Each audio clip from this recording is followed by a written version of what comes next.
restaurant, the Steak and Lobster Grill. And our location in Crown Point puts us near the center of activity from the nylon pool to the local nightlife. Call us and make your reservations at 639-8533, 389-2378 or email us at sandypointvillagehotel@gmail.com. FanZone, your reliable, authentic supplier, has just gotten better. You can now visit our website www.fanzonett.com for your authentic wear and collectibles. The only place where you can use both your Visa debit and credit cards. Visit our website fanzonett.com to make your purchase today. Pastor J, I want to get a tattoo. You really want to me. Respond to me how you would respond to me. The first question I'll ask is why? Controversial taboo topics. We get so consumed by church, we forget that we have to live the life of being a Christian outside of the Sunday. Like you say, services. we think going to a service makes us a Christian. Exactly. Yeah. Right. So we are about to hear the second time Pastor J wanted to take a tattoo. Would have been late last year and early this year. Oh gosh. Hope Unfiltered podcast with Pastor J and Ren. We are tackling the hard-hitting topics, some controversial topics, some topics we sweep under the rug. You don't always have to forgive in a relationship for it to move forward. If it is you are in a situation where you forgive the person, but to the detriment of yourself, what are you really doing? It is very uncommon for somebody in the younger age group to have dementia. Atheists don't not believe. Is that I can't disprove God, but you also can't prove God. So we kind of have to stalemate. We'll focus on the woman who's being the victim, right, or the man who's being the victim. We exclude the children. Folks are trying to study the underlying brain mechanism to figure out how does this particular disorder happen in the brain? How is the brain processing this? Don't worry about AI. Worry about humans working with AI. Are you willing to learn new skills to stay relevant for the future job market? That's the challenge that people are going to struggle with.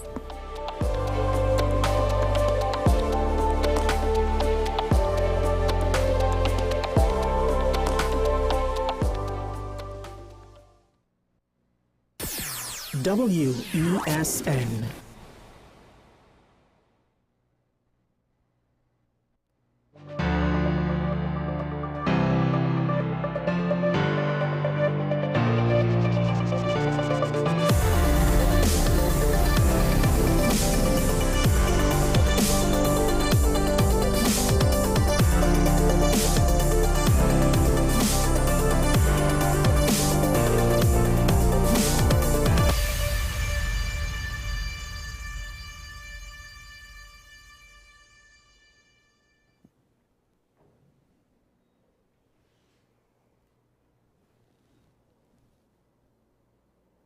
Timing is everything.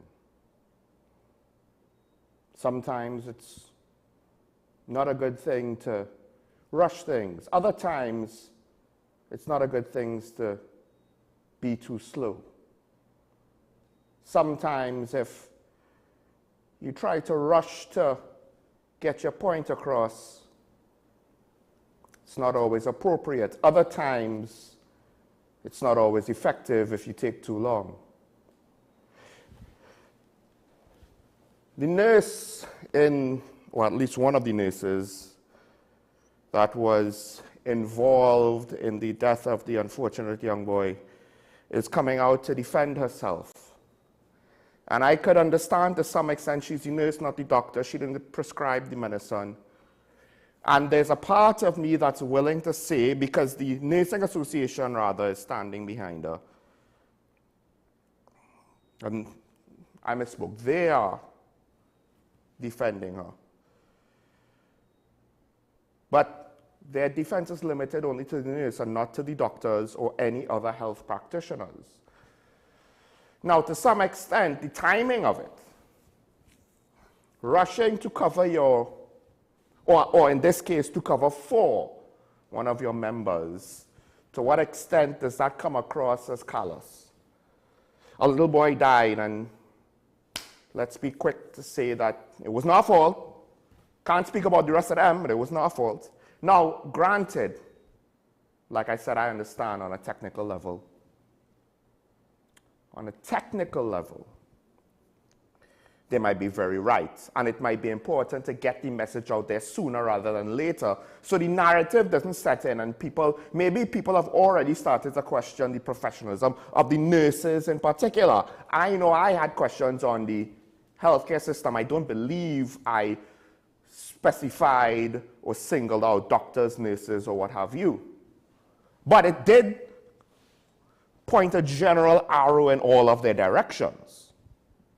And perhaps maybe the public discourse on the matter is looking at public health workers, public doctors, nurses, etc., pharmacists, etc., painting them all in a negative light. And sometimes that's unfair, and sometimes that's just par for the course. To what extent should an organization's members tolerate the bad behavior of others and complain more about being criticized rather than perhaps speaking out against the bad behaviors of others?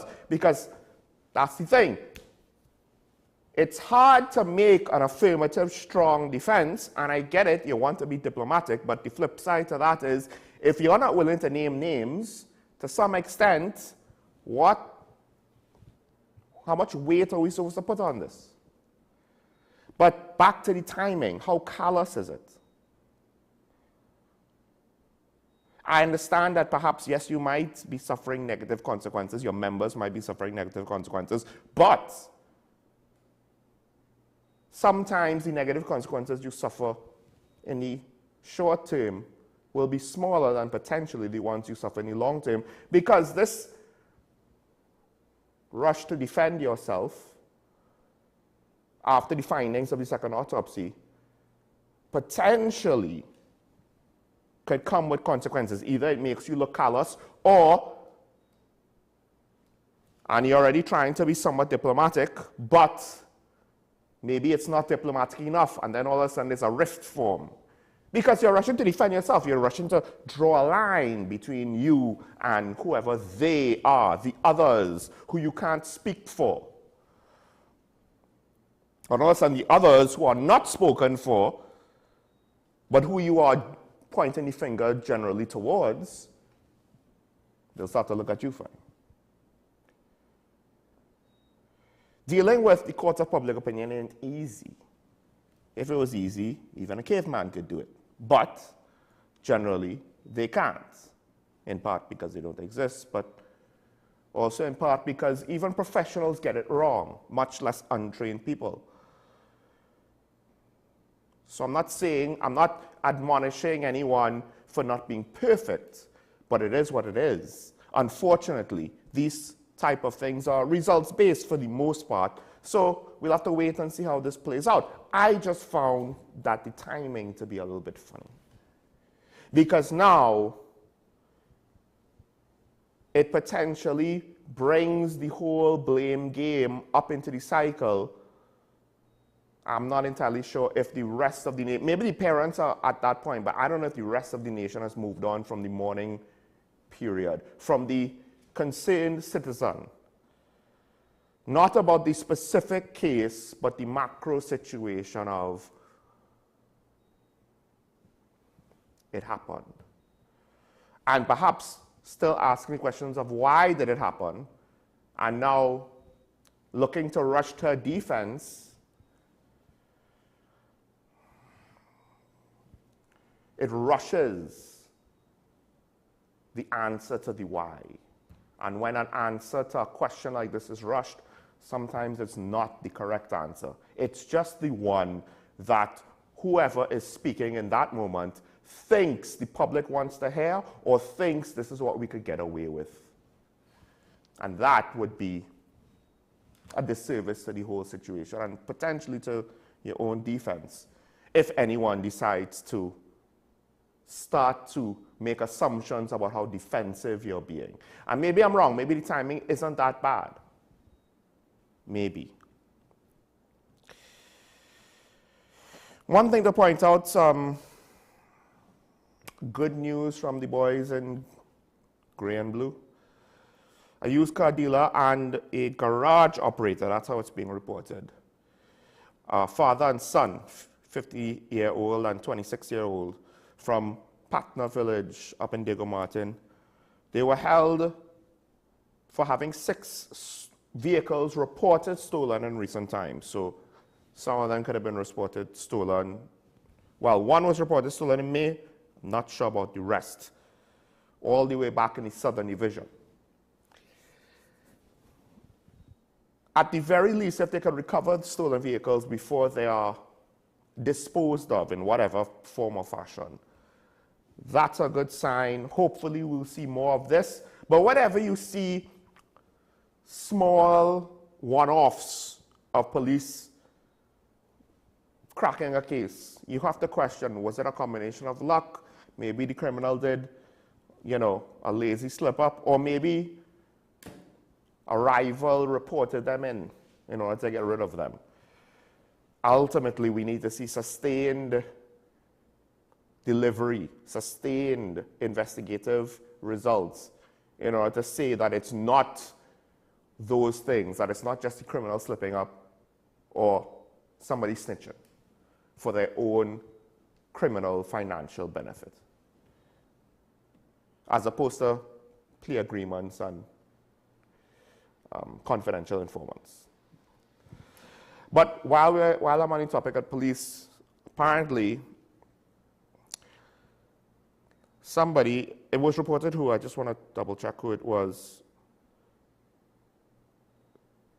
Faceway movement leader Umar Abdullah has apparently filed a complaint to the Police Service Commission with regards to the Commissioner of Police wearing the Punisher logo. Now, the Punisher logo, at the end of the day, it's a comic book character. Now, the comic book character, I believe, is a former police officer that is a vigilante. And when I say vigilante, it is in the fullest, most extreme sense of the word. It's a character that is centered around violent, final, unauthorized, extrajudicial justice. But it's a logo that law enforcement officers around the world, particularly I believe in North America, have adopted to wearing as a symbol of a tough on crime stance or approach. And it's controversial in the States, don't get me wrong, but to what extent is this enough to say that the Commissioner of Police has done something wrong? I get it, yes, the symbolism does suggest something extreme, but also it's a comic book character. And it's not as though it's a situation where the precedent of the symbol is worn by people who have been proven to be vigilante cops that carried out extrajudicial killings. And also, we are at a point in time where, to some extent, members of the population want to see the police take the gloves off. And if the logo is meant for symbolism, but not actual ideological practice, to what extent has the Commissioner of Police broken any rules? And to what extent should he be disciplined somehow for this? Now, the flip side to that is filing the complaint. There's something wrong with filing the complaint.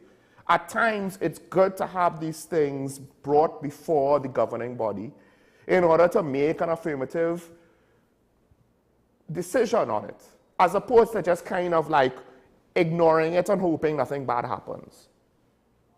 Because you haven't actually looked into it to determine whether it's appropriate or not. So we'll wait and see. I do think, for the most part, I am fine. As much as I am the guy that speaks out against extrajudicial killings and has concerns of that and concerns about the rights of all citizens, so of course that includes people that are on remand, and even to some extent that is reasonable to those who are convicted. As that person who wants to defend the rights of a free population, I have no problem with him wearing it, to be honest. I don't. So if it goes beyond symbolic for doing his job within the bounds of his law, but to some extent being tough on violent crime, If it goes beyond that, well then, to some extent, is it really the symbol that's the issue, or what he's actually doing in the name of that symbol?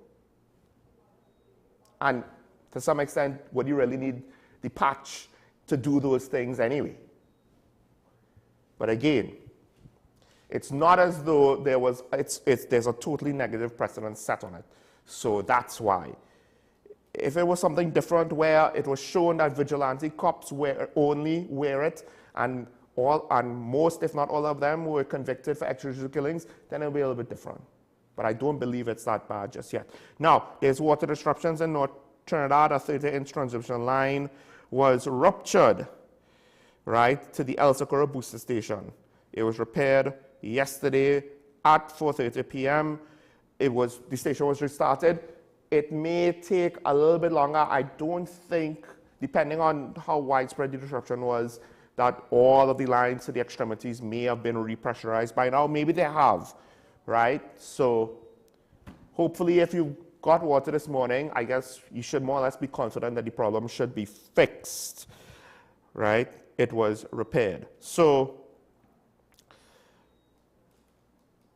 a couple other things quick, and this is maybe a resolution, or at least the beginning of a resolution, depending on your point of view and who you trust and who you want to believe, on the situation between Movitown and, I can't remember the specific, well, and the Port Authority of Trinidad and Tobago. And CEO of Movitown Direction is pointing the fact that there was potentially, well, I'm saying potentially, he is saying that it was an attack on Movitown by the Port Authority to grab land in order to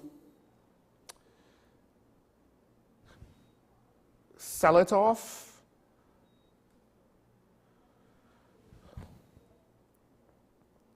Because this coincides, and I don't know to what extent Direction is putting two and two together and making assumptions, or to what extent he is privy to information behind the scenes and knows for sure that it is the case. But he's pointing to the Prime Minister's statements about institutions functioning only in interest of the 1%, right? Uncovering a conspiracy to sell off prime property to the nation's elite. And in the meeting on Monday night, she pointed to the fact that somebody apparently got a loan, and the loan was then to buy property that they will build a bank to then build a building to then rent at the same bank. And I do believe Invaders Bay was potentially one of those properties that the Prime Minister mentioned. I could be wrong about that. So it seems as though, but the thing is though, as much as Direction is saying it, it doesn't necessarily mean that much, because him saying it is technically not an official resolution. The Prime Minister herself did not actually name names and point to specific examples. And on a situation like this, where we saw a very ugly situation between Movitown and the Port Authority, I think it would be necessary for the government in order to ventilate this situation as much as possible. I don't know if they have any ongoing investigations, right? I don't know if there's any ongoing disciplinary action, and I don't know to what extent the privacy of the individual employees involved is being taken under consideration. But depending on the severity of the situation, to what extent do they have a right of privacy if what they were doing was potentially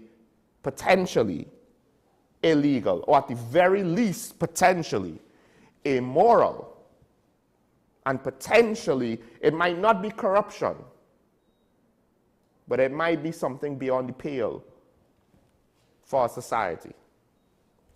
Of course, then things get kind of murky if you want to say what is of public interest and is not, if it has not crossed the boundary of illegal. And then I'll close with just this.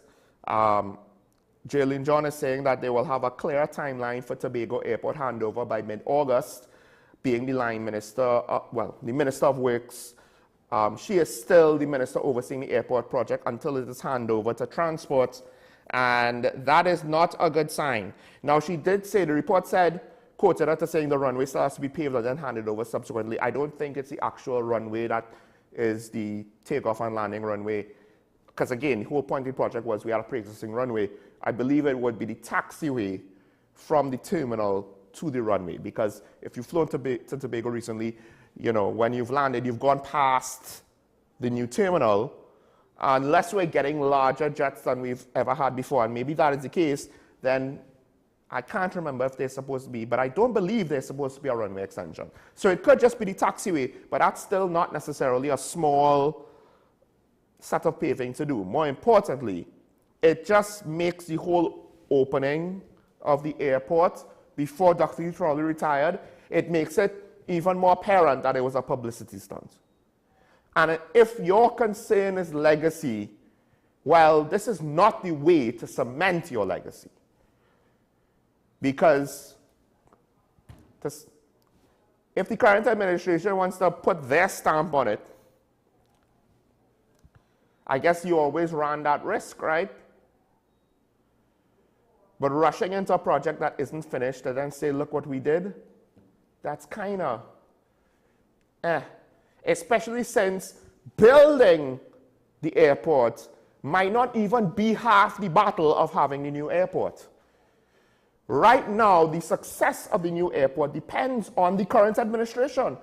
Because building a thing doesn't mean it's going to work. You now have to actually get business for this airport, get enough flights, find the budget to pay the employees if it's not earning enough money on its own. I saw not too long ago somebody, I can't remember which country it was, I believe it was in Europe, they built an airport thinking, hey, there's a new rail line, we'll connect it to the rail line, property prices are good, we'll build a new airport, it will service a subsection of the population.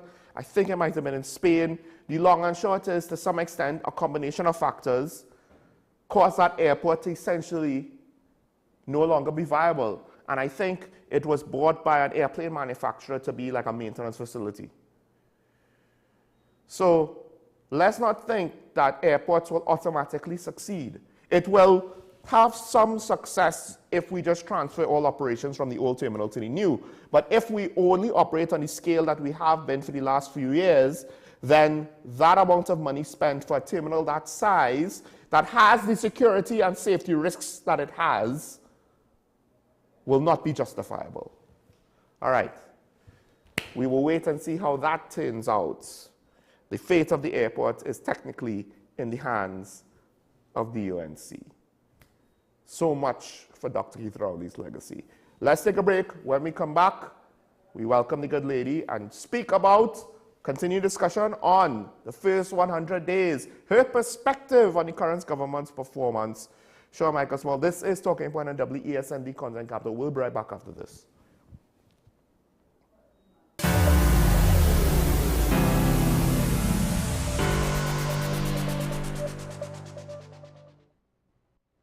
Welcome to ASTI, Advanced Solutions Technical Institute. We offer hands-on training in drone technology, fiber optics, hybrid, security, business support, and more. Our programs are built to equip you with real-world skills for today's evolving industries. Get certified, get hired, and take your career to the next level with ASTI. Call 778-2135 or email info@astitnt.com. ASTI, where learning meets opportunity.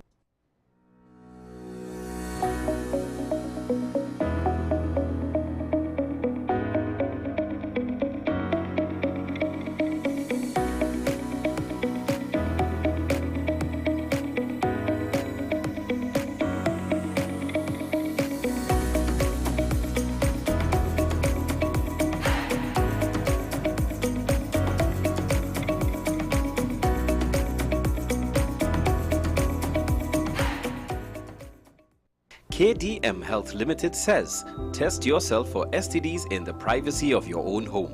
Our self-help test kits for all STDs are available at our wholesale office in Chaguanas.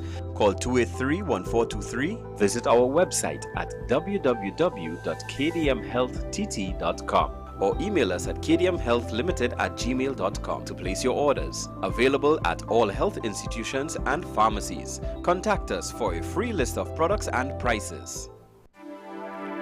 I am Dr. Delphina Ovid, your friendly neighborhood dentist. At Community Hospital Dental Clinic, we offer examinations which include x-rays, basic oral cancer screening, and a treatment plan. We also offer cleanings, fillings, extractions, root canal treatment, and complete and partial dentures. Remember, you don't have to brush and floss all your teeth, just the ones you want to keep. Give us a call at 235-5479. The Community Hospital of Seventh-day Adventist, where good private health care is affordable. If these walls could talk, they'd cry uncle. They didn't plan to become offices or yoga studios. But they've stood by us, even when we got a little stir-crazy. For that, they deserve some thanks. They deserve Benjamin Moore. Struggling with heart health or frequent migraines? Discover the simple steps to reclaim your energy and vitality. We're diving into a topic that affects about 422 million people around the world. Diabetes. Tune into Wellness Unlocked, the series that delivers expert advice, practical tips, and inspiring stories to help you take control of your health and well-being. Your health matters. Don't miss Wellness Unlocked. Watch now on WESN and take the first step toward better health.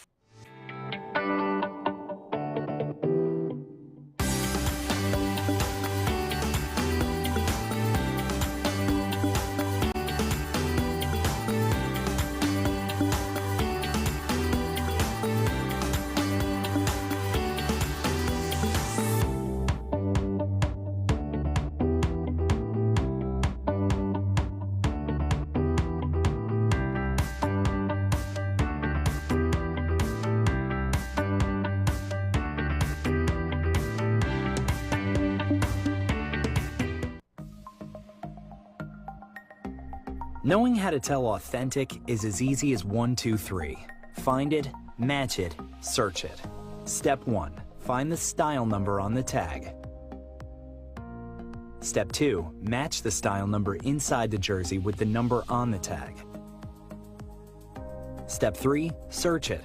A quick Google search of the style number will verify the jersey is authentic when the search results match the jersey being searched. Don't be fooled by counterfeit jerseys. Before you buy, remember to find it, match it, search it. Fan Zone, 2 locations nationwide. Center City Mall, Chaguanas, and Movietown, Port of Spain. Nationwide delivery available. Our award-winning show is back, and this season promises to be even more exciting than before. What's Up, Doc isn't just a title. It's a call to action for anyone who wants to improve their health and well-being. Join us on this thrilling ride towards better health on WESN Content Capital. Take some time for yourself or spend some time with the family at Sandy Point Village Hotel. Enjoy our various studio and suite apartments, self-contained with their own kitchenettes and Wi-Fi. We also have our famous 100-foot swimming pool and our beachfront restaurant, the Steak and Lobster Grill. And our location in Crown Point puts us near the center of activity from the nylon pool to the local nightlife. Call us and make your reservations at 639-8533, 389-2378, or email us at sandypointvillagehotel@gmail.com.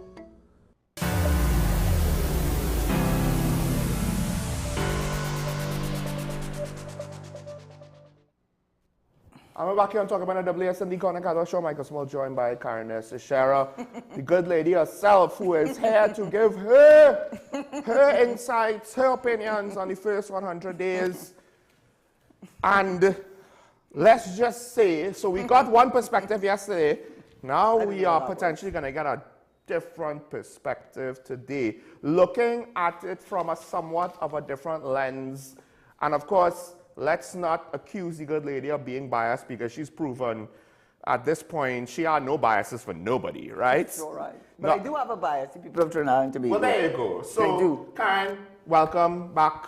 As always, good to see you. Yes, and we had a little bit of a talk, because it probably will filter into the conversation today, I expect. But in any event... hopefully we could get everything in, because I think one of the things that you mentioned just now, we didn't even speak about yesterday, so just another thing to add on to the pile of what's been going on. But sorry, go ahead. No, that's fine. So, you know, what I'm going to do is, we're a little bit after the first 100 days, but I think we're still in the vicinity. Yeah. So, yeah, so we decided that that's going to be the focus of today's conversation.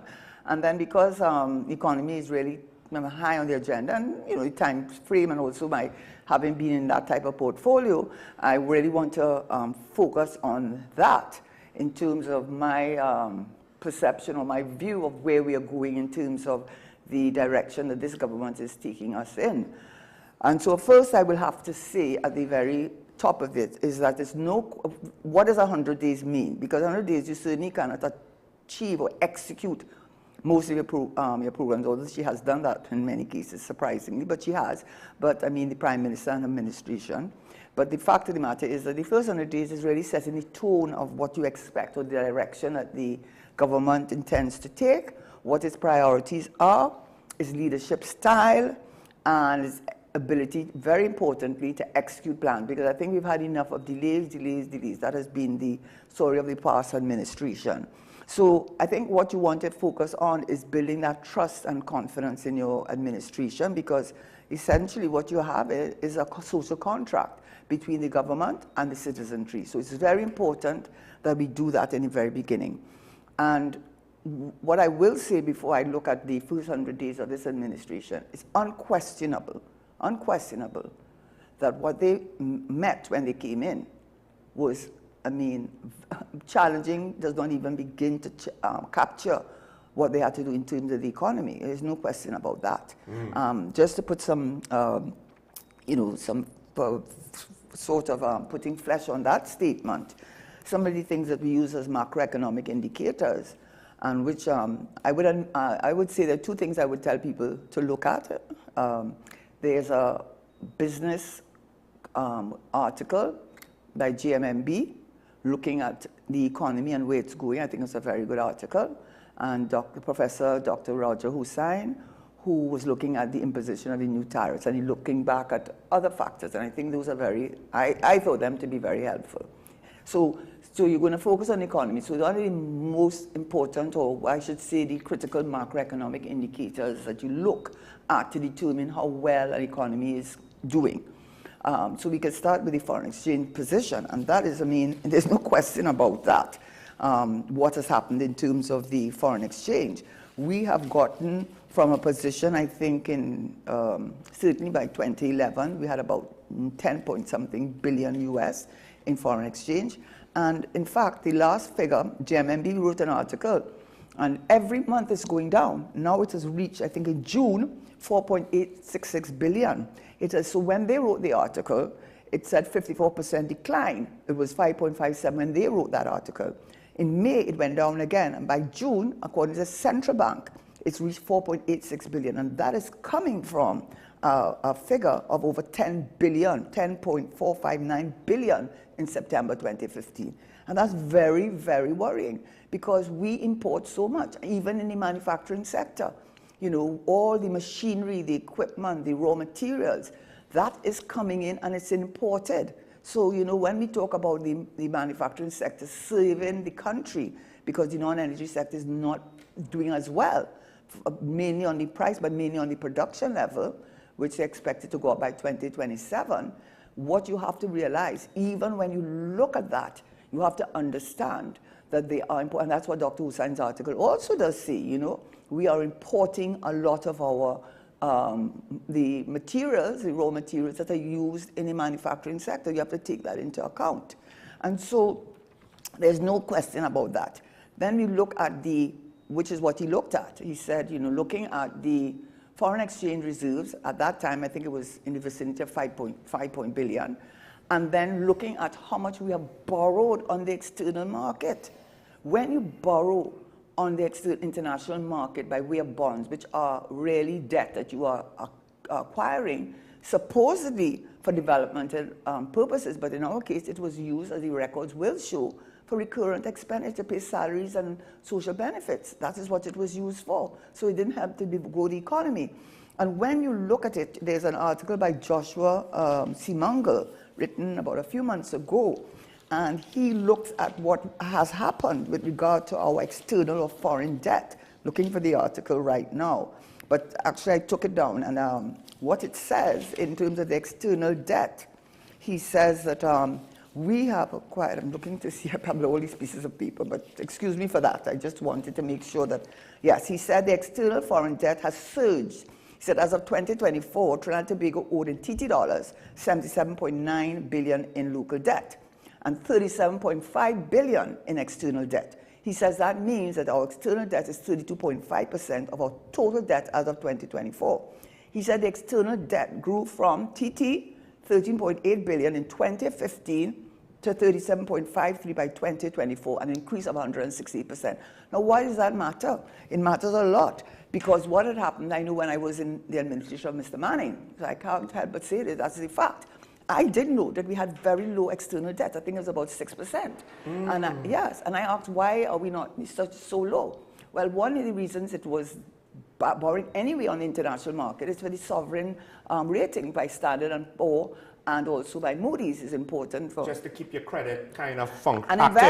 Investment to keep up your investment status. Because if you have no credits, right, the rating agencies wouldn't assess you. Can't assess you. Right. So you have to give a presence on the international market.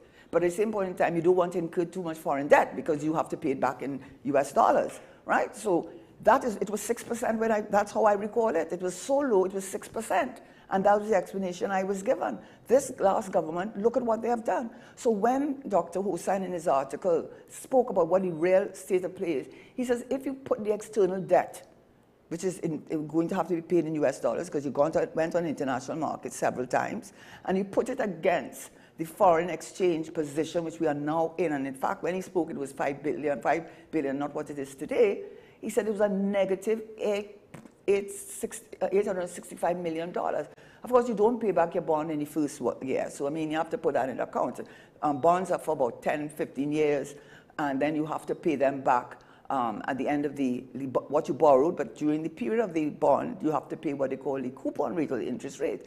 But what has happened is that you have taken on so much debt not to finance development projects, not for infrastructure programs, but in most cases for recurrent expenditure. That is what is, and what is the consequence of that? Standard & Poor's, they put us one grade above non-investment. That's the message. Moody's has put us in the non-investment grade. That is where we are. That is where the countries, that is what they inherited. So we cannot say, it is unfair to say, and that is what the government did. This is what the former government did. So you have to understand, and foreign exchange is extraordinarily important because we import so much. Our food bill, our manufacturing sector is very dependent on that. And so when you look at the debt increased over time. At one time, as I remember, it is 40-something%. So it's 45 cents to the dollar that you had in debt. So every dollar you earn, 45% represented debt. That's what it really means. So debt to GDP, that's what it really means. Now it's 74, 75 cents. Just what Jamaica is in now. We are like Jamaica. I don't know, anyhow. So you have the debt position. You have our foreign exchange position. The unemployment is rising, and under this government, they have done such it's just unacceptable. As Sean said, listen, I'm not playing sides, I'm playing for Trinidad, and if people on either side of the equation take offense to what I say, well, okay, maybe you do take offense because you don't like the truth. And I am relying on data now. If you're saying I am interpreting the data a particular way, well, okay, then you're right. You can say that. But if you're going to say that what I'm saying is wrong, then you're not, you're obviously not reading. So we're looking at the foreign exchange position, you're looking at the debt to GDP position, the unemployment. It has gone, the labor participant rate up to March, this is on the CSO site, March 2025 was 54.1%. What that means is fewer people are trying to get jobs, either because they started looking and they got discouraged, or they weren't looking because the jobs were not there. And so the lower your labor participation rate, as I've said before, that is a greater indication of the unemployment, because your unemployment rate is based on calculating how many people are participating in the labor. Now, we do know, and I've said it before, so I don't want anybody jumping on my throat, they don't include students, people, housewives, people who have retired over 60 or 65, I'm not quite sure what the thing is. They don't include those persons, and children who are still in school, like 16 and over. So those persons, obviously the numbers for the participation rate will be affected by that. But nevertheless, it is low, and it's about nearly as low as it was when it was, I think the worst it ever was, I think, was many years ago when it went to 53-point-something%. But we're heading in that direction. And the reason I'm saying that, the unemployment rate was 4.9% based on the 54% participation rate. Well, since this government shut down CPEP, I mean, I can't imagine something more cruel than that. I cannot imagine something more cruel. You could go and justify it from now till the cows come home and use corruption. You're in no position to talk about corruption because, two examples, in your senatorial appointments, there's somebody inside there that should not be there. And for the same reason, the corruption you're against. There's somebody there that is in a senior board appointment for the same reason should not be there because of allegations of corruption. And yet you talk that hard talk about busting the head. Well, bust the head of your senatorial appointment and bust the head of your board appointment. And then I'll start believing that you really mean what you're saying. Okay? Because it's not ringing true. Right? You could talk the hard talk as much as you want.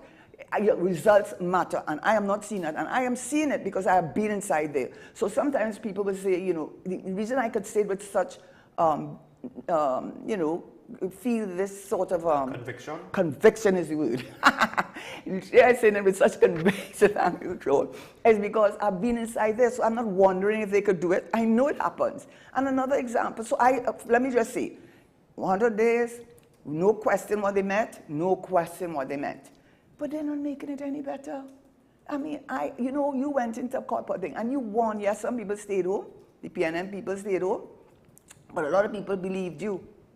A lot of people believed you. When you win, everybody win. But it ain't looking like that, no. It's not looking like that. Your state board appointments, you could jump high, jump low. It is not looking good. You look at the ethnic composition, and you could try it. And if you were going to say, well, that's what they did, but then we're back to square one then. If that's you, what the other guy did. Yeah, that's what what the other administration did. So if that's your argument, but then you're back to where you were before.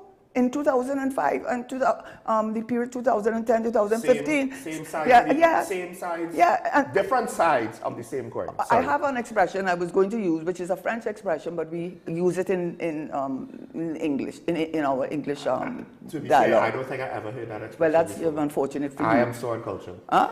I am so uncultured. Plus ça change, plus c'est la même chose. Meaning the more things change, the more they remain the same. Oh, well, yeah.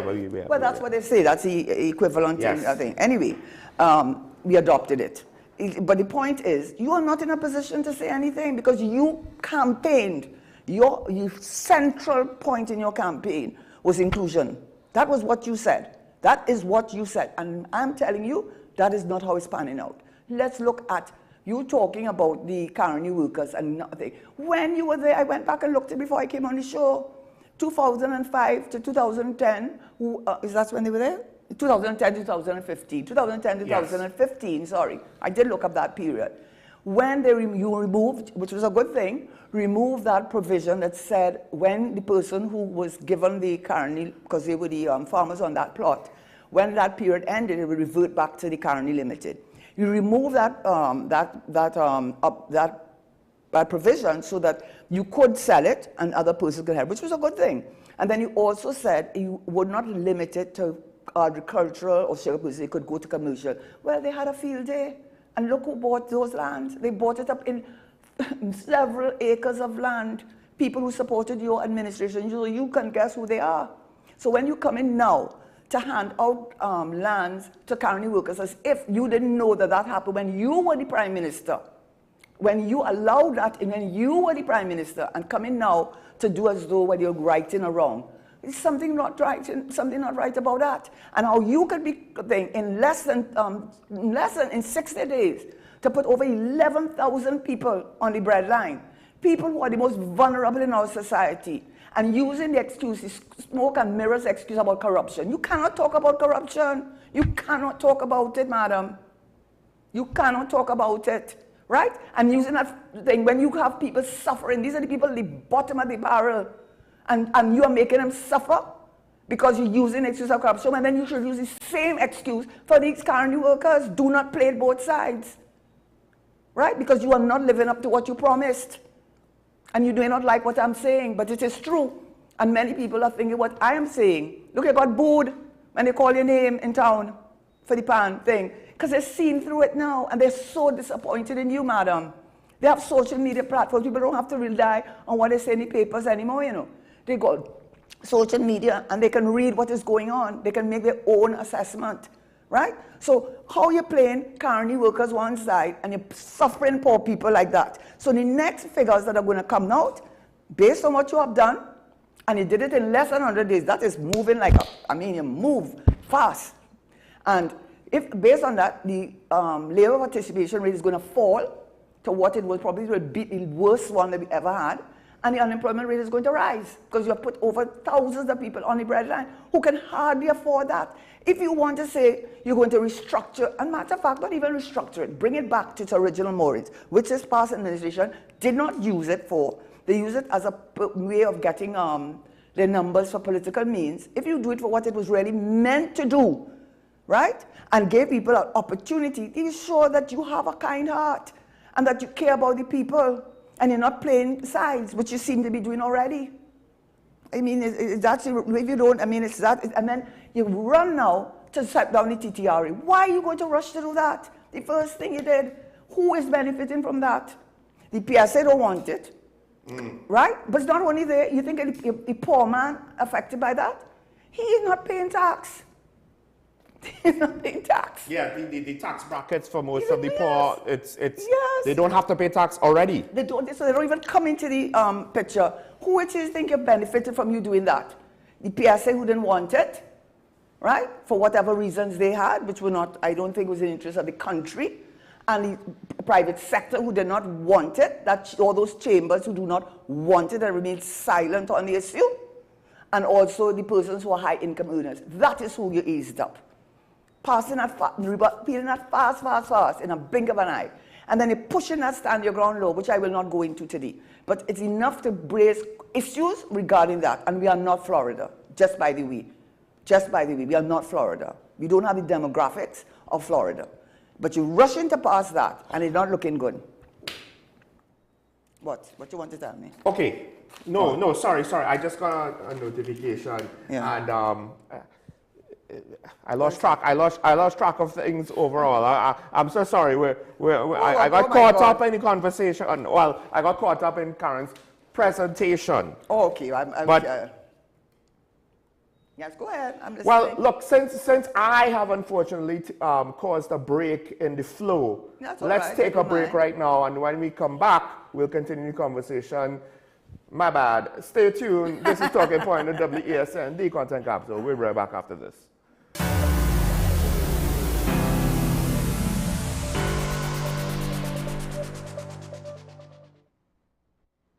KDM Health Limited says, test yourself for STDs in the privacy of your own home.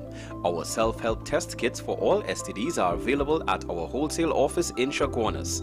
Call 283-1423, visit our website at www.kdmhealthtt.com or email us at kdmhealthlimited@gmail.com to place your orders. Available at all health institutions and pharmacies. Contact us for a free list of products and prices. Welcome to ASTI, Advanced Solutions Technical Institute. We offer hands-on training in drone technology, fiber optics, hybrid, security, business support, and more. Our programs are built to equip you with real-world skills for today's evolving industries. Get certified, get hired, and take your career to the next level with ASTI. Call 778-2135 or email info@astitnt.com. ASTI, where learning meets opportunity.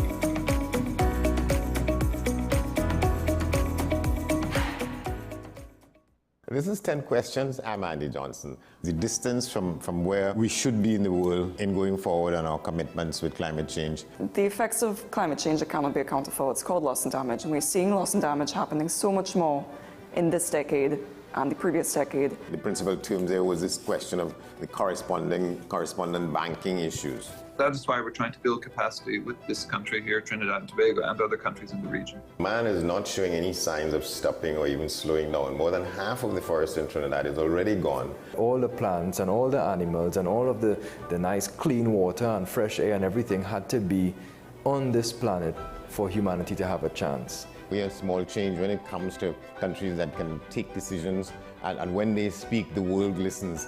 The General Assembly is a very democratic forum. And Trinidad and Tobago has the same vote as Canada, in spite of the obvious difference in size.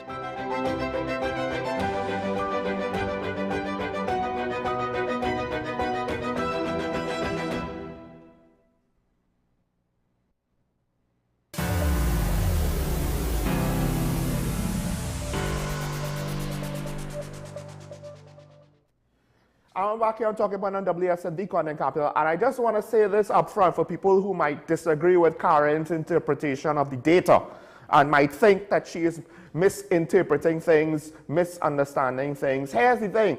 Everything that she says to me is reasonable. Even if I might disagree, and I'm not saying I do, actually, I don't really think I do. But let's just say I did. Even if I did disagree with any of these things that she said, her stance is reasonable. I don't have a counter necessary to say that she's wrong. And this is the thing that we had an issue with the previous administration. If you just give us drips and drabs of information and you want to speak in generalities and you don't want to speak in specifics and you don't want to speak with clarity and you don't want to practice transparency, don't blame outsiders and third parties for interpreting things that may not be the way you like it once it's reasonable, which Karen is doing. There's certain results that she doesn't like, and she has reasons for not liking it. And for the most part, I would like, if she's wrong, prove her wrong. She herself doesn't want things to be the way how she sees them to be. Neither do I, neither do anyone. But we can't just pull the wool over our eyes, sing kumbaya, and hope it all goes away by a wave of a hand and a hope and a prayer. So. That's very true. And I should say that at the beginning, I think before I misunderstood, I want her to succeed. Because really, if she does succeed, we all do really succeed. Mm-hmm. So I want to succeed. I want people to come back home. I want the economy to grow. So I don't want anybody to think. But I guess what I'm saying is what is coming out now is going contrary to the message that people was central to your message, and it's being called. It's not only, as Sean is saying, in relation to even the corruption, but you're not even seeing what can happen. You actually have it in your senatorial appointments. You actually have it in your state board appointments, apart from the issue of ethnicity. So it's just not looking good. And if you really mean what you say, which I hope that you do, then you will take a course correction now. Because, so let me just say, I know people say they want to see recommendations. So one of the biggest problems and issues, and I think Dr. Hussein's article articulated that, is the foreign exchange position. So what do we do? There's one excellent recommendation has come, is to reduce the reliance on US dollars, because that's what we really trade, that's a global currency. And what is that? It's a system called the CARICOM Payment and Settlement System.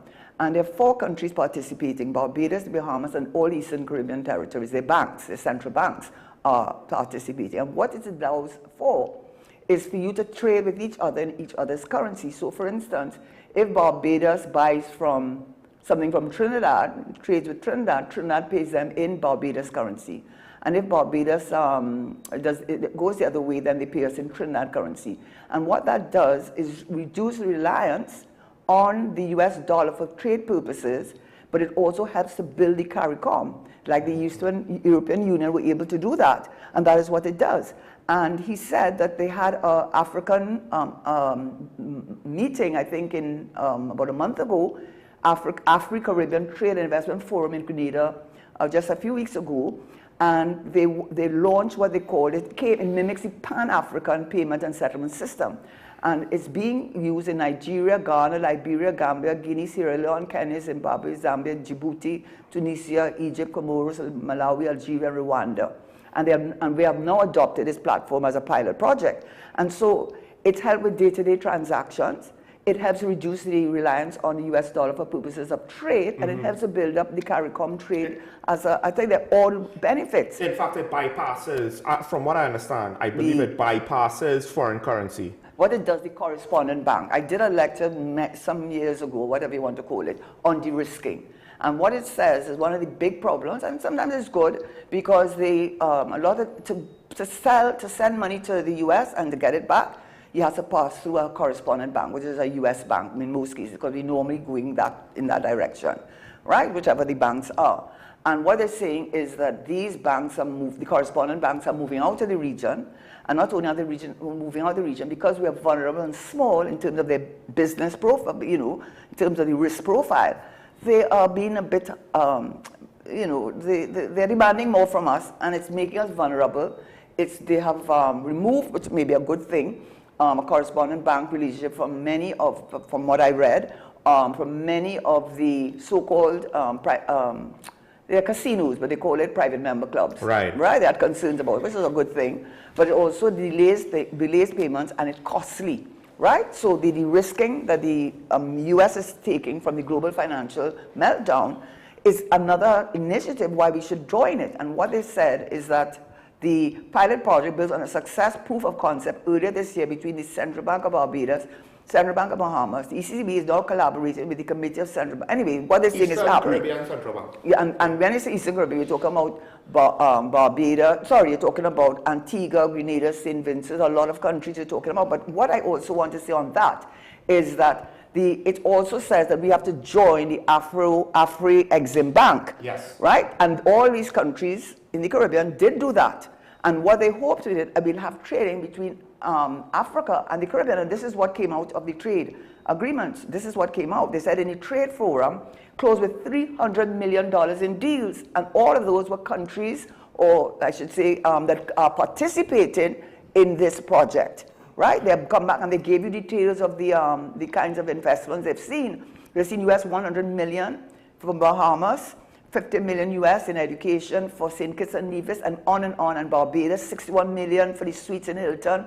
So it's a good thing. It's already happening.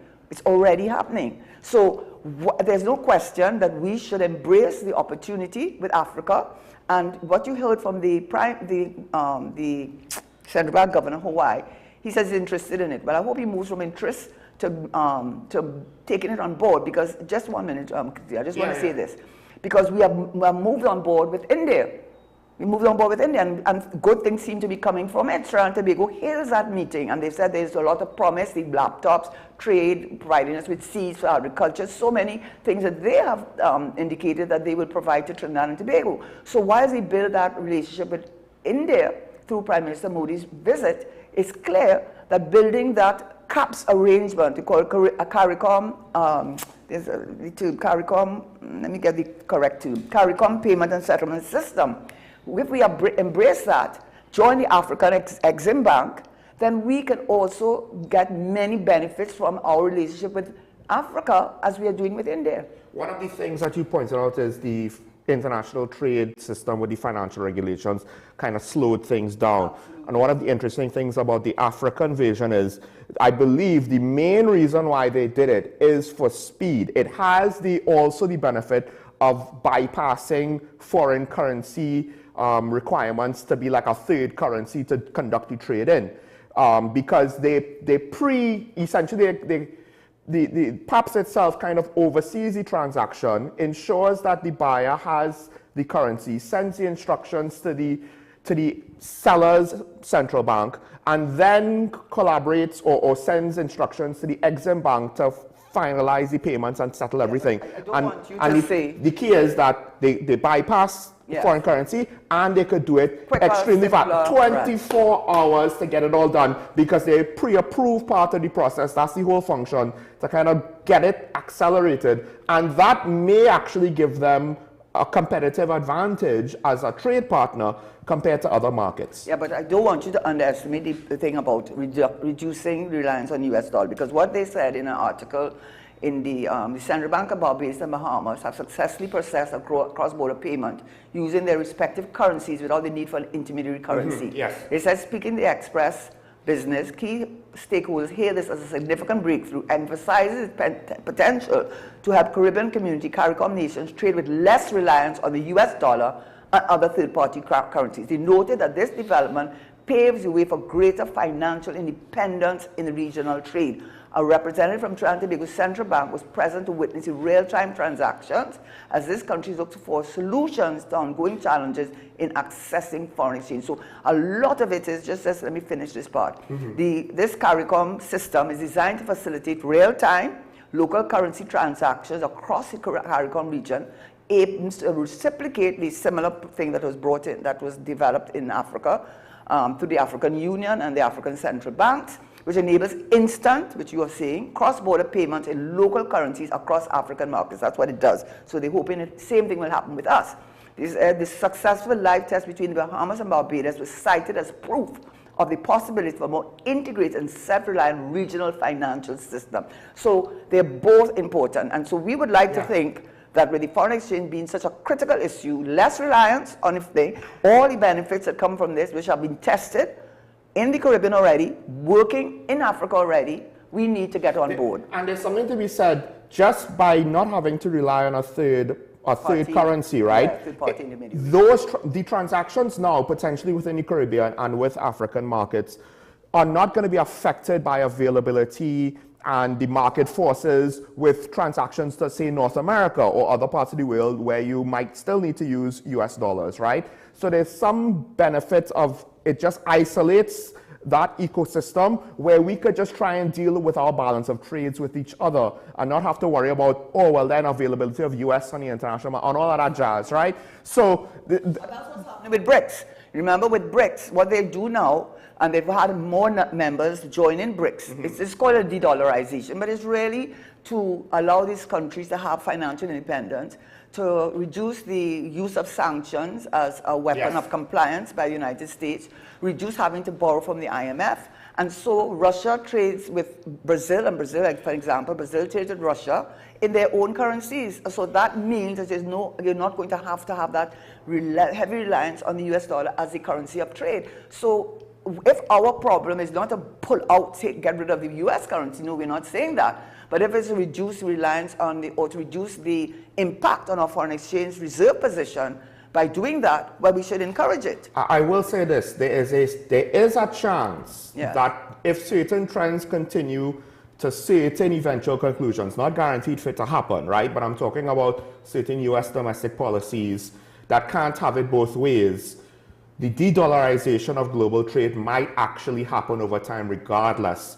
And it might actually make initiatives like this even necessary, because if you don't have that currency to just default to, then you need to figure things out on your own without it. So getting the jump on the situation, there's also that kind of ensuring for future transactions. You know, we're solid, we have our own framework. We don't have to worry if the current arrangements kind of get modified and then we're left with our pants down because whatever the new system is, maybe we're not geared for that. And I just want to say, not to underestimate the importance of the relationship with India, because when Prime Minister Modi came to Trinidad, this is some of the things that she said. When countries, she said bilateral trade between the two nations reached a record TT 1.2 billion in the last fiscal year, with TT exporting natural gas, ammonia, and methanol, and importing pharmaceuticals, and India is the leading country in terms of pharmaceuticals, including the United States, the generic pharmaceuticals. They are the leading. I think they export to America, about 70% of their generics come from being manufactured in India. That's an important thing, and industrial goods from India. So we aim to expand our exports to tap into India's market of 1.4 billion consumers. She also said they had an agreement for collaboration with Indian pharmaceutical firms, establish drug manufacturing facilities, biotech parks, telemedicine networks, because they really are leading in that, to be honest. A Jaipur foot camp, dialysis unit. I mean, she went on and gave, and I think it is going to be something that is going to be executed. So that's a good thing for Trinidad in trade, and I think we will see... especially if we get new oil fields with the Exxon deal. Right. So because then you might have like a ready-made market for some of that to sell to. That could potentially be part of the new enthusiasm, because remember we were speaking about this around the time of COVID, where it seemed as though all the oil and gas companies, they wanted to leave. And now... What happened? Which is what I need to put that on the table.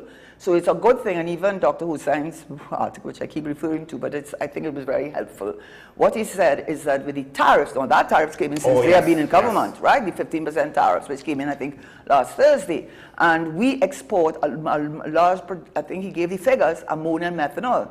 They are big money. We export to America. So when it goes to America, they put in only 15% tariff. But you know, as the Prime Minister said, you know, everybody facing the same position. Yes. And what they can do is pivot more to other markets like India, because obviously that's a really good option, and it's already been. So I just have to, sorry, interrupt, but we do have a caller waiting. Okay. So we'll take the caller, Digger Martin. Yes, good morning. Good morning, Sean, and good morning to the former Minister of Finance. A couple of issues. One is we're talking about currency. And I can remember in my traveling time through the CARICOM, we used the CARICOM dollar. Mm-hmm. And that was widely accepted right through CARICOM. Mm-hmm. I believe it collapsed when, I think it was tied to Trinidad dollar. Mm-hmm. And when Trinidad devalued, I think that was the end of it. And I think that is something we should look at again and see how we could come up with a common currency that every person in CARICOM, once they're using CARICOM facilities, etc., could go back to that. But it requires honesty and integrity in all CARICOM countries. The second thing, I am seeing the information from the judge has been passed on to the DPP. That is CPEP fiasco. But the DPP has not come back to tell us what's happening with Kiko. He has been investigating that for the longest while. And I'm seeing the Prime Minister apparently put a stop or halting the sale of some of Kiko assets, the malls and things like that. And that is really, really good. Mm-hmm. But I want to see wrongdoers who might have benefited to be held account. We can't make that going on for 10 years. And the striking thing, as I mentioned yesterday, I want to know who are the lawyers benefited for that $43 million for one NGC legal issue. And and in the back of my mind, I wonder if it's those recently minted SC that about a set of them got elevated to SC. So, you know, I ain't no lawyer, but I know when you have a SC, you could ask for a little more. I'm going to have a nice morning. Okay, but anybody else holding it? No, I don't think so, not yet. Okay, so I just want to make it very clear. I am not in any way defending the past administration. In fact, they are where they are because they brought that upon themselves. So don't ever think that what I am putting forward, I mean, it's disgraceful. Can I say something about this? Just because you criticize one side don't mean you're for the other side. No, I'm not against, and I'm not against either. Right, and that's the thing. It's like I think part of the problem is business as usual politics and commentary is that for me to criticize one, I have to be for the other, or I'm automatically labeled as for the other, or I'm falling into that camp. Generally speaking, we are equal opportunity critics here on Talking Point, and dare I say here on WESN, we call it as we see it. If we like something, we say we like it. If we dislike something, we say we dislike it, and say why. We very rarely dislike individuals, right? But even people we like, we will say, hey, they did something that we don't like, right? And unfortunately, look, that has happened with the transition of things, right? There are some situations that we don't like. There are a few people who their track record is so beyond the pale that it's we don't really have much to say that we like about their past record, right? So it's very difficult to say anything positive about them. But at the end of the day, as individuals, you know, if they need help on the street, I assume we would all look to help them because it's the right thing to do. That, like, we're not looking to be enemies with anybody, to make sides, to draw battle lines or anything like that. People need to be willing to disassociate themselves from the concept of, I have to be loyal to one side, or I have to pick a side in order to... No, you don't. You don't have to pick a side. You don't have to pick a side. If you have good reasons to say, I support the UNC today, because these are the reasons why. This is what I've seen, and I think reasonably it is good for me to do so. And then your opinions could change with good reason, with good evidence. Wishy-washy thinking is when you flip just because on a whim, and you don't have a good reason, and you do so in haste and aggressively and recklessly, right? And you don't show any patience, and you don't show any consideration with regards to the facts on these specific issues that are pertinent. So that's the thing. And it's not to call out Mr. Digger Martin, but I know that to some extent that is a sentiment, that is human nature. That there's one side and the other side. And I understand, yes, there are fables to say that sometimes you do have to pick a side and you can't sit on the fence. But we're not sitting on the fence because we're not trying to be friends with everybody. On the contrary, one could argue at some point we're more than happy to criticize and call out what we think is bad from everybody. Yes, and actually I am on a side. The side is the people of Trinidad and Tobago. So once I stay on that side, I feel comfortable in what I see because I have children and grandchildren and I want them to inherit a better Trinidad and Tobago. So whoever it is, I'm going to support them. Whoever it is that I think may be going in the wrong direction. And I think the reason why I may come across being harsh is because so much central to what this government used or was their clarion call to come into government was this inclusiveness, and you're seeing the fissures appearing already, and you have to be mindful of them and do not be the smoke and mirrors to distract you from what is going on, because that's part of how politics works, you know. Get them to get angry about this and talk about the corruption and the contractors, but in the meantime 11,000 people can't send their children to school. What about that? But you're giving on land for Karen Limited. What about that?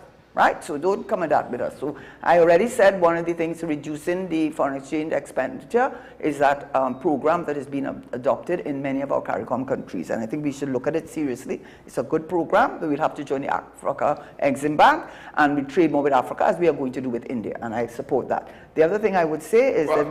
quick, no, sorry. Somebody's calling? Yes, we have San Fernando on the line. Caller, good morning. Good morning, Sean. Good morning, Karen. Morning. Karen, I like your version of the 100 days assessment of the new administration. Sean, yesterday you had Dr. Mohammed on your program. Yes. And Dr. Mohammed is supposed to be a geopolitical scientist, right? Am I correct? Yes. Okay. Yesterday I listened to Dr. Mohammed. I didn't want to upset the flow of your program yesterday when I called in. However, Dr. Mohammed, and he does have his own style, as everybody does. You have your style, Karen has her own style. But I listened to Dr. Mohammed yesterday, and he sounded more like a unofficial UNC senator. And I say that without fear. That is how he sounded. And if he comes on your I have no problem if he comes on your program as a UNC supporter or a UNC person, you know.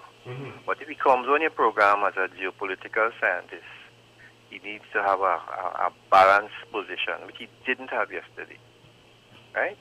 Let me also ask on the 100-day thing. I listened to the Prime Minister yesterday in the I looked at the the signing ceremony with ExxonMobil, and I also looked at the Prime Minister's Monday night forum. On the Prime Minister's Monday night forum, the Prime Minister called out some of her present members, I would call them ministers or cabinet people. She called them out publicly, not by name, but calling them out for what they did in her last administration and what she see they started to do now. And that was an admission that there was corruption then. And the corruption, and it seems as if it wants to go the same way now. I, like Karen, would implore the Prime Minister to get rid of them now. Don't tell us, don't puppy show and say these things. If it is that you see that happening again at the beginning of your administration, you have to get rid of them, which she should. And I could tell you, the Prime Minister called them, I know who some of them are. I could tell you, I know who some of them are. Now, Dr. Mohammed said something yesterday which was so ridiculous. When he talked about, after the signing ceremony thing, that's how, talking about Mr. Young, Mr. Young, who don't come and say after that you were responsible for that happening with ExxonMobil. But it happened that started long before this administration came in.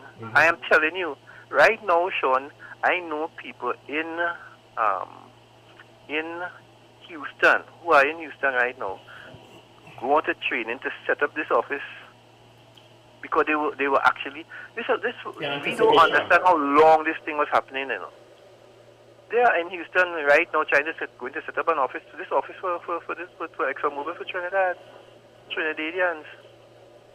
So we need to be dispassionate and say, if it is that you criticize the bad, but you don't, if there was some good come out of it from people you don't like, you don't have to try to do what he did yesterday, right? And let me just say this, Trinidad and Tobago, be prepared. This ExxonMobil issue ain't happening next week, you know. And it ain't happening next year, you know. So we still have to manage the economy, just as how Karen is saying, that to manage this thing because we are not in a good place.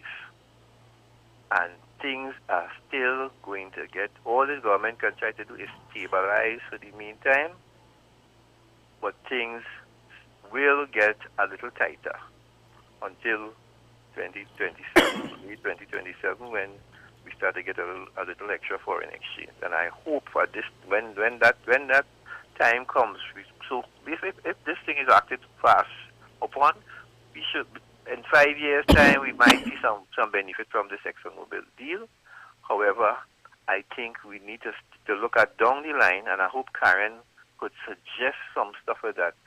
How do we legislate in a more effective way, Karen? How do we put money from these winnings into the Heritage and Stabilization Funds as a consequence of not the thing where if the oil price is X or the gas price is X, then you put the money goes in as part of the law of Trinidad and Tobago. A percentage of it goes in to take care of the future. I'll listen to your offer, Karen. Okay. Can I just say this in relation to what you said? In all fairness, neither the new Minister of Energy or the former Minister of Energy can take much praise for what's going on with ExxonMobil. I already said it. They pivoted back from green energy. All the big players, BPTT, Shell, Trinidad. You can read about it. ExxonMobil, all of them have pivoted away from the green energy thing. They took money and put it back $10 billion more into we lost the Russian supply. But I'm just saying that is what is the major player, because when the Minister of Energy was the minister, the Deepwater round bid, when it was put out, only 4 of them were taken up. And that's because at that time, Shell and BP and all of them were talking green energy, green energy, green energy. So the reason why we're seeing a difference happening has less to do with either of those ministers, as much to do with what is happening, the exogenous factors happening on the political and happening in the economic sphere in the terms of natural gas. It has come back again, there are articles on that. That's the main factor. Secondly, ExxonMobil, they've said why they're interested, because obviously there's the pivot back, and they're doing that, but also their synergies, a much overused word, but that's what's happening. They're already in Guyana, they already have equipment, they already have platforms, they're already getting to know the region. And we have infrastructure. So why wouldn't they pivot here? That's number 2. Number 3, I do expect it will realize into something real. I do expect it. You know, sometimes, yeah, as they have said already, deep water, you're taking greater risk and more expense, but they have shown that there have been successes in that. And I do believe, based on these exogenous factors, which the former minister, couldn't get his bid wrong, his competitive bid wrong. He did not succeed on that deep water, and it had less to do with him than more to do with what the global economy was going towards. So let us put that in perspective. And the other thing, too, it is, I agree with you, Mr. San Fernando, we must be careful how we phrase this. Now, I know they need to build confidence in the economy, and I know economy is based on energy. I know that, and now ammonia and methanol in particular, our big players. But what you have to understand, to say 147 billion as if it's coming tomorrow is not right, because it's a chance they're taking. The risk they're taking that they could go there and it could be a dry well. So you can't come and say, but I think it has definitely prospects, but to say that it's going to the fact, and that goes for, let me just finish this, that goes for what you talked about, Grenada, Suriname, and Ghana. Ghana is the worst one, because Ghana already has a small energy and natural gas, small industry there, supplying gas for electricity for the western part of Brazil. And they are planning to build a huge one further in the interior to build the equivalent of what we have in Trinidad with the downstream industry, and supply more energy to Brazil, the western part of Brazil, and also to build their thing. So they're not interested. The pipeline is too long. Grenada is the same thing. So to put that out on the thing and make people believe that that could ever happen, it's not happening. And the one that why Stuart Young pushed the Dragon Field is because that was the most feasible thing, because it was near to the hibiscus platform in Trinidad, a few kilometers. And so let's not play so much politics with the energy sector now. We have a call. Revenues that we probably won't even experience during her time in office. But we have a caller, Rima, on the line. Caller, good morning. You're on here. Morning, Sir Michael Small. Morning. Morning to you and Mr. Nesty Shera. Now, I'm starting off with an old cliche. Right? Your people have a statement. Out of every disappointment, there's come a good. And I think this tariff situation with Donald Trump would help us diversify our economy a little faster. Try to make us a little more self-reliant and improve trade. Because a couple of weeks ago, after the last CARICOM comment, St. Vincent Prime Minister Ralph Gonzalez was talking about trading with Trinidad and Tobago. And I had called and I had mentioned to you that the small islanders, as I would call them, the Canadians and Vincentians and St. Paul's, they don't want our money because our central bank doesn't buy it back. And we have some serious trade imbalances with them because we export to them more than we import from them. But when the vendors come here, they don't want the money because it's only here they can spend it. They can't carry it back up. And some of us brush it off. But if we're really looking at that CARICOM agreement seriously, right? For us to move from CARICOM to CSM, we got to get CARICOM working first.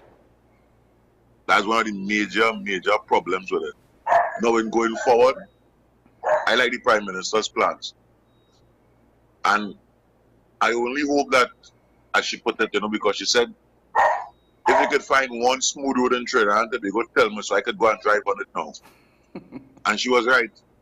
Because for years, and it's still happening, the police telling you, well, we're going to deal with all these accidents on the road. How are they going to deal with it?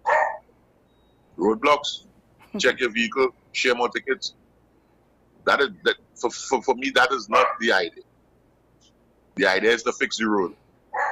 And when former Prime Minister Rowley could have come on the television and apologized to the population because he spent the money to build the airport instead of fixing the roads and the water and other infrastructural issues in Trinidad and Tobago.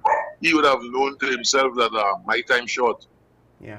And instead of suffering the dignity of losing at the elections, let me resign and go. And I want to leave one for the Prime Minister. She called the former Attorney General Paris Al Rental. I want to change that. It's not Al Rental, it's Al Rentui. Because when you look at it, now the term 1% is derogatory and discriminatory for me. But at the same time, how can a government be renting building space and not utilizing it?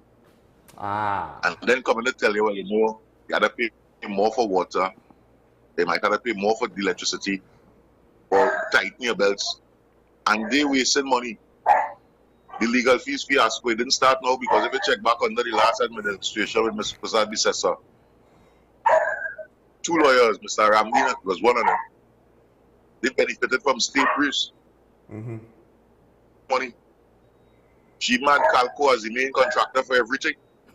From a box drain, go straight down. There's a building, a wastewater treatment plant, and at the end of the day, I am glad that she had time to reflect in the wilderness, to see the wrongs that was done and try to correct them. And I hope in going forward that our country benefits from that. All right, people, thank you. Have a nice day. Thank you, caller. Yeah. I just had to point out, look, the caller was an equal opportunity critic too. He had criticism on both sides. You're saying, And he's wishing her the best, and so do we. Yes. So, in the light of the... Oh, somebody's... We have another call? All right. We'll take the call. Yeah, go ahead. Caller, good morning. Morning. Mr. Shearer and Sean? Yes. Blessed morning to you both.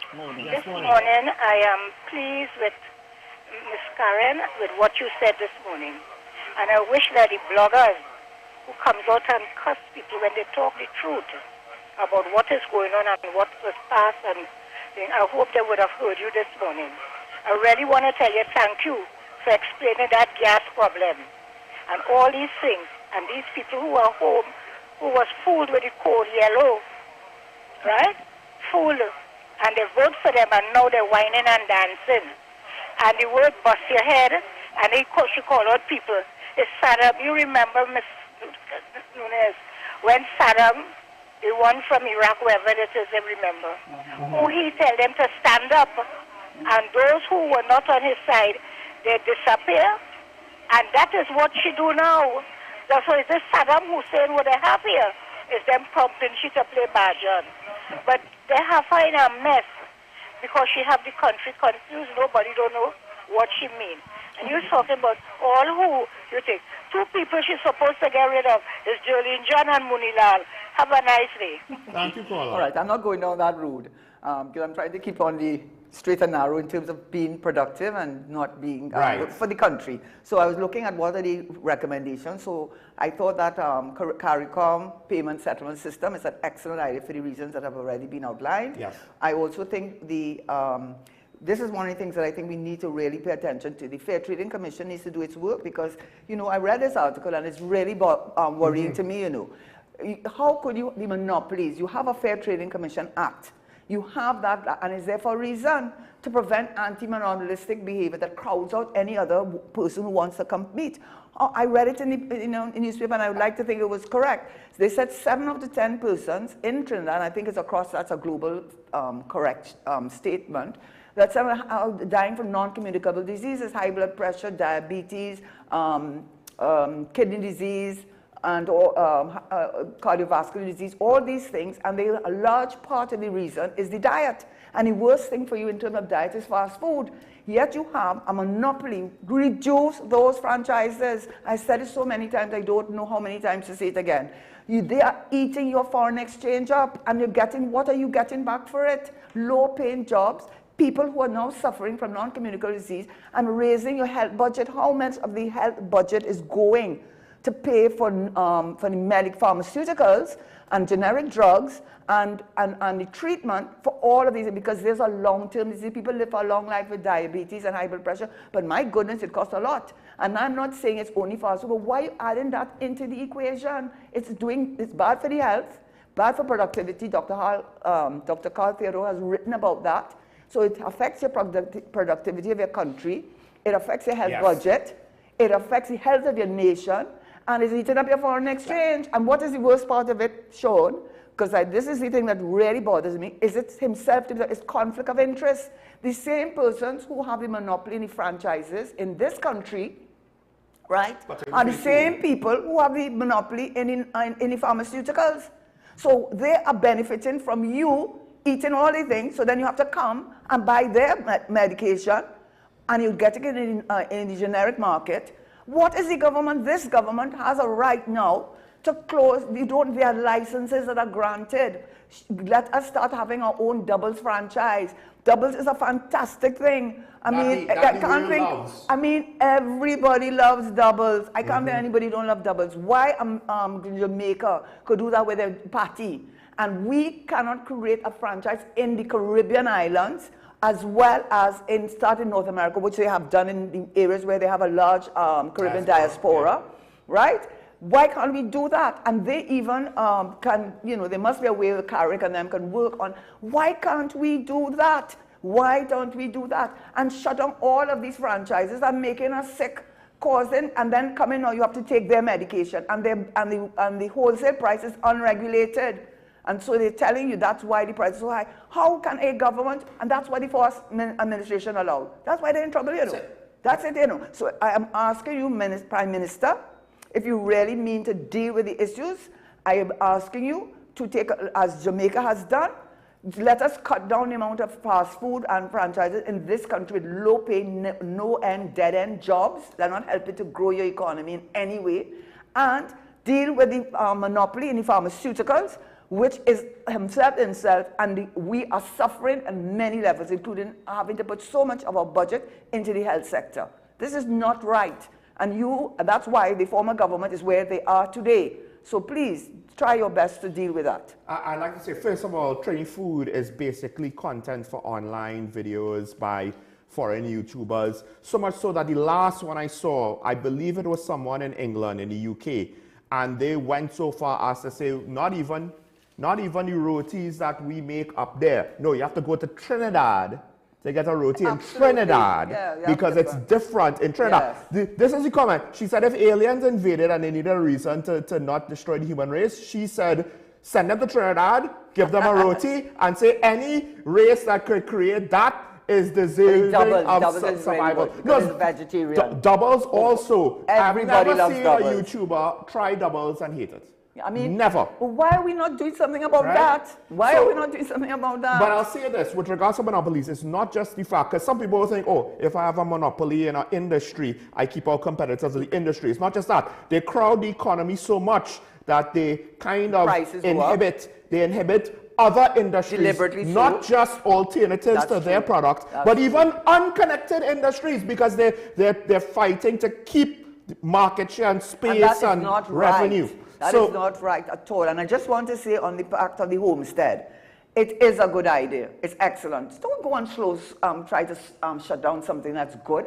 My goodness gracious me. This is Ministry of Agriculture. Yes, no, youth and something with Cummins. Youth and development? Right? Okay. Yeah, youth and something, whatever. Well, they changed it now, I believe. Okay, so whatever they call it. Whatever they call it, right? The ministry, they said sowing seeds of change. They talked about it and they spoke to people saying how excellent the response was when the former government was there. So whether comments, saying whatever they want to say. I can't say what he did wrong or he didn't do right, but there's a lot good in that program. It's excellent. No young person left behind. They interviewed people and they spoke about how good the program was and how they benefited from it. The level of education was truly exceptional. We dug deep into the sciences of a person who they interviewed. Science and art and modern agriculture. We honed our valuable agro-processing skills, which is also available at the University of West Indies. They do that. So why don't we push the homestead thing, especially for urban youth, because they have nothing. They don't have land. They can't go to the bank and get a loan. So you should be encouraging that because it will reduce our food import bill.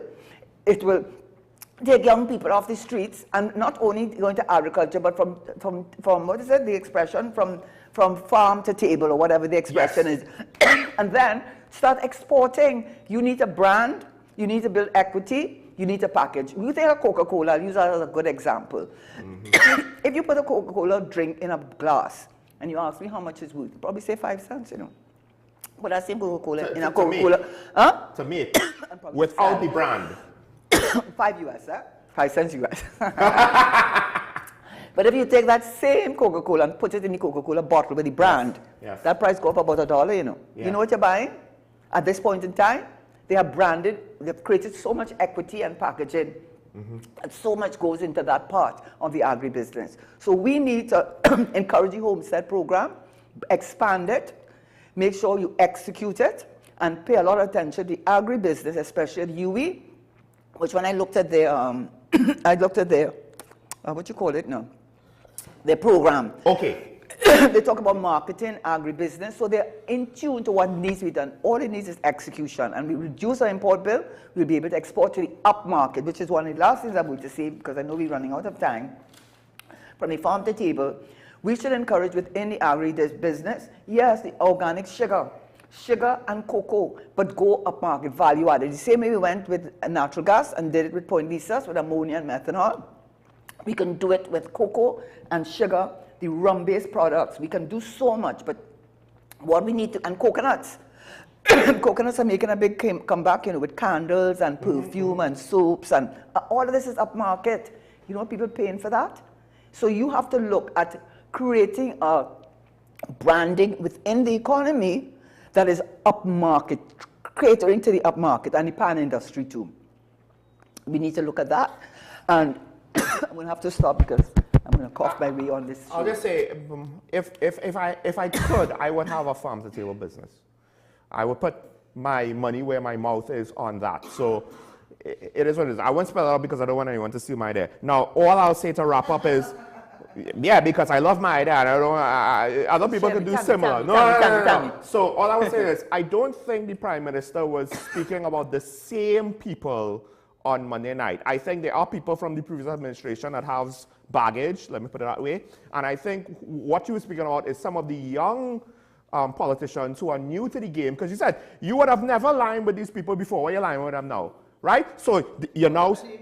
Julie John name she called out. Well, I don't think. Well, I had to read it. Anyway. I read it in the paper. She said they came in her office, the Geraldine John, and put on No, that's different. They wanted to get something from Geraldine John, and I don't think they were given it. Right, and this is corrupt. That's what she was trying to say. So she said, I didn't say it, you know, and it was in the papers. Well, they didn't sue her. Anyway, I didn't interpret it like that. But anyway, all I'll say is this. I do think she needs to be more proactive. I'll agree with that. She looks too passive to me. She's saying things, and I understand. She's saying the right things, and right things have the right energy, and right things has the right terminologies, right? True. But what happened the last go around? You need to prove to us that this is not the original Kamala, that this is 2.0. The last go around, you did. 360 degrees, right. 180. You fired people the last go around. You were willing to fire them. It's just that you fired so many of them.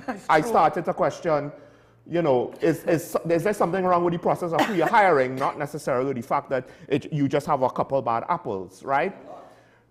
You were basically elected. That is the unfortunate reality of our political system. The leader, more than anybody else, disproportionately, is the source of the public confidence, trust, and the reason why people voted for you. And I've said this before the 100 Days meeting, and I'll say it again. It will be best for your administration, for your legacy, and for the governance of the country if you show more proactive leadership. And while I do not want you to work yourself to the bone, because I'm not saying, I don't want to say that you have to do that. The flip side is the job, and if you are willing to take on the job, you have to be willing to do it to the full extent that it's required of you. And unfortunately, you have caused your current crop of politicians in your cabinet to not have the same gravitas that you do. Exactly. That's very true. Eh? So, and we have more confidence in you and your decision making. True. And there's a lot less confidence in some of the young and some of the holdovers from the past regime. So I'm just putting that out there. They have some people that seem to be very confident in themselves. And hopefully, not calling names. Not calling names, but hopefully they don't be the 2.0 version of the people that sank your last administration. Let me put it that way. True. I had hope for your last administration. I have hope for it now. Yeah, I do not want to be disappointed. Okay, and one of the things she has to think is the execution is absolutely going to have to be there, not to throw out a plan because it came from another administration. Be bigger than that, and we will accept it, and we will admire you for that. But we're also not getting much alternative plans, as Karen said, across the board. Right, but the more important thing is, you see, you came in on the message of when we succeed, we all. I think it's not translating into what you did, what has happened with CPEP, and now with the county. It's not, and the border poll. It's just not looking good. You have to stand back from it, Prime Minister. You have to stand back from it and then look and see how it is looking. And if you can be objective about it and not be pulled in by, you know, those people who want you to wear no clothes and say the emperor has on beautiful clothes and, you know, and are fooling you. Don't listen to that. I don't have any reason to want to misguide you. My interest is the people of Trinidad, my children and my grandchildren. That's who I care about, and the Trinidad, people of Trinidad and Tobago. So I'm asking you, Prime Minister, what Sean said is very true. Do not erode that. Do not erode that. You're eroding it. And you have to stand back from what is going on and see this, especially. I am strong on when everybody wins, we all win. It's not looking like that. What happened coming out of that Monday meeting? I see something similar to what's happening with the PNM. Oh, your supporters love it. Oh, it was so great. Your supporters love it. Exactly. What about the rest of the country? Remember, everybody's supposed to be winning. True. So don't just take, as Karen said, oh, beautiful clothes. Don't just take yes people's word. People you know are on your side. Exactly. Right? I know you're probably only there for one term, but don't do that, please. And because you're setting up your successors to learn the wrong lessons. And you set it up yourself, your memory that we have of you, your contribution. I mean, you can really make such a huge contribution to the development and the whole socio-economic development at every level. It's, you have so much, what they call when you have a lot of, I think ultimately, when they're using an economic tool. That's a very good word. Yes, you have so much. Political capital. You do, and do not throw it away. Please don't throw it away. Hard-earned political capital. Yes. Here's the thing. Dr. Heath Rowley had political capital, and he spent it for a legacy that probably will not be viewed positively in the long run, because did he set the nation up for success? In the long run, you have to wait long. Well, medium that's too. true. Medium too, not even then. Well, no, I mean, the short-term prognosis was kind of bleak given how badly they lost the last election. So I was just being principled, not specific. I was just speaking generally. We don't need to beat a man when he's potentially down. Okay. He doesn't feel so though. You may think so, but he don't think so. Perception is all over there. Last thing I'll say is this. Karen said, yes, she understands you need to have a positive perception for the economy. But look, we already are seeing people perceiving things negatively. If it's wrong, then you need to improve your messaging, not just tell people that they're wrong. That's not how this works, unfortunately. Results. It's an unfair, public relations are unfair business, and you have to live in it if you want to be the leader of a nation. That's just the reality. Same thing for the Commissioner of Police, same thing for a whole host of public positions. Folks, thanks to the calls, thanks to Karen for joining me. I'm sure Master Controller is ready to complain to upper management that we're taking too long, so we'll close with this. Remember, your leaders to the public and to each other. Stay safe. Never forget it's nice to be nice, including when we disagree politically, so that we could carve these contentious conversations while seeing each other safe and sound tomorrow. Bye-bye.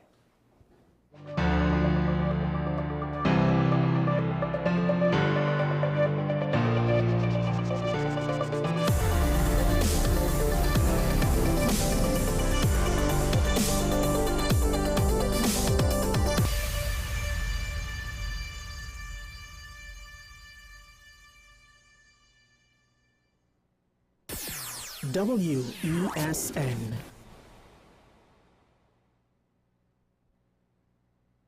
Welcome to ASTI, Advanced Solutions Technical Institute. We offer hands-on training in drone technology, fiber optics, hybrid, security, business support, and more.